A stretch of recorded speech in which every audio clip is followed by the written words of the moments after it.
All right, we've got more crap to clean up off the bench that we've been collecting, but before we do, we need to share the stories with you for the final time.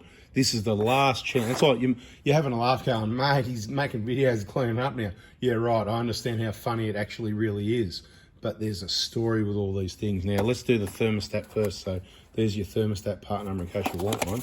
Let's get the thermostat out. Rarely, if ever, do 1KDs have a thermostat problem, but it can happen. As I've said before, you'll see stamped on it 82 degrees, and on your scan tool at idle, you'll see 83. That's where it should idle. If once it's warmed up, it's not at 83, give or take a degree, then give it some time to warm up, give it some time to cool down. But if you're sitting there idling, generally it should be pretty much always on 83. This one, you can see it's stuck open, so you can see the air gap, so you can see the red through the other side around here, see my finger? That's because it's stuck open. That means it's going to run cold. From memory, this one was running in the 70, 75, wouldn't warm up. Of course, when you drive it, it makes more heat. It's going to warm up more, but back to idle, drops back down to 70, 73, 75, 78, whatever it was. So there's no point keeping that one. We've shown you in another video, but this is the last time because bye-bye. And that's why we're doing the video, because guess what? That box is going to recycling. We always put all the right rubbish in the right bin, even if they're going to store it in a shed somewhere or bury it anyway. We do our part. Now, we've got a couple other thermostats here that we replaced, just a matter of, oh, well, one was an engine. I said, well, when we do engines, let's put new thermostats in, right? It makes sense. No, it doesn't make sense. I'll tell you why, and this is why you watch the videos. It doesn't make sense because one of those was put in an engine. It was working perfectly at idle and operating temperatures and everything. We did the engine on it, and then I put a new thermostat in, and now that engine idles at 85 degrees roughly. So it's not quite right. I mean, operational temperatures seems fine, no problem, but the idle's not quite right. So had we put the old one back in, then there wouldn't be a problem. We wouldn't be speaking. We'd be about 30 bucks richer. You can see no air gap in that one. So even though it's probably not the best thing to use, I sort of feel like keeping them as spares, don't I? Because there's nothing wrong with it, don't I? But I've got new ones in stock, so see you later, right? This one as well, same as the rubber. Let's pull the rubber off it. So the rubber, it all still stays pretty good, but you pull it out, you replace it because I get corrosion and stuff on the surfaces. That's why you watch the video, see information, but it's still pretty good. Toyota quality, right? Not some, use genuine, just use genuine, right? You'll see same thing, 82, no air gap there, but they've been on the bench for years, so see you later. We're having a clean up. What else have we got in this container? Oh, some spare caps. We want to keep some caps at the moment because caps do come in handy. I say injector solenoids. All right, so what do we keep those for? Let me think about that for a minute. Whoop, throwing caps away. Keep some of these caps because caps come in handy to cap fuel lines. I'm going to throw a lot of them out, and I'll tell you why in a minute, but and what they are. So let's just get rid of all these solenoids, right? These are just old solenoids off old injectors. You can see that one's broken, and that's what can happen with new injectors. Depends where you get them from. Mine, no, because guess what? They come to me.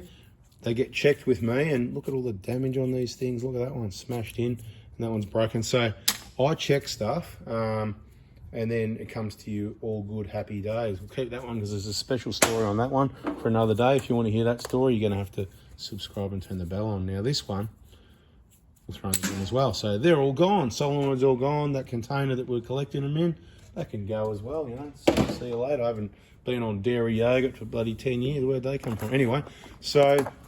all right, container, what do we got in here? A whole heap of caps, right? Now, why are we keeping these? These are off the bottom of the injector. Yeah, handy if you want to repack them.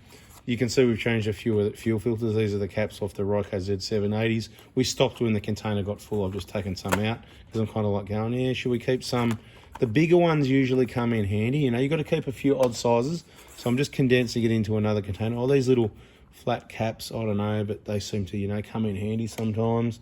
So I'm gonna be a bit of a, what do you call it? What is it? Hoarder when you collect everything? Oh, yellow, different color. I'll keep one of them. I'll keep two yellow. Is there another yellow one? Anyway, whatever. Caps, see you later, into the bin. They're gone, right? Container's empty. We'll keep the containers. They come in handy, actually. So what else we got? All right, we're just about to wrap up these cleaning up videos. So you won't have to worry about that too much longer. But I just want to tell you a story about these. Okay, so these are command pistons from injectors. Remember, we only open up one from each set of injectors that comes back. So these are only the ones that have come back. That's cool, no problem, whatever you want to do. But we obviously no longer need to keep those. So they're going to go in the bin. I'm just exaggerating a bit. We'll get rid of these to scrap metal because they are quite heavy little containers. Look how clean these ones are. They've been even really kept so clean. Almost. Have a look at those. Beautiful. I'm sure there's a company in Australia that would love to have these so they can reuse some of these components, do something with them. But anyway, we'll just throw those in the bin because that's what we do. So what we're going to do before we do that is just quickly go through some of these and show what the components are inside the injectors, which we've done before in the injector information playlists. Some of the components, not all of them, right? So some of the components. So you know what we're talking about when we're speaking videos. How about we do that? Good idea. Then you know what we're talking about. That's why it just pays to watch all the videos. I just go random, crazy, off topic. You know, I just make it up as I go, right? So one of the most important components to know, I suppose, is the command piston. Different diesel businesses call these different things, but you might as well just call it its proper name. It's a command piston. It's not hard to say 2 words, okay? You can say the piston if you like. Some people call it the spindle, you know, whatever. Command piston. These are your nozzle needles, the shorter ones with the point on the end. That would make these the nozzles, right? Nozzle needles go in the nozzle, but then if you've got the wrong one, it won't work. So try that one.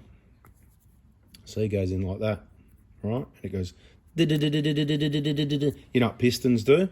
We could call this something else and this something else, but you know, let's just leave it as a nozzle and a nozzle needle because that works well. Okay, this is what I'll call, excuse me, this is what I'll call the cap nut, okay? That's what retains the nozzle. It's a nut, it sort of caps everything off. There's probably another name for it, but you know, at the moment I'm calling it a cap nut.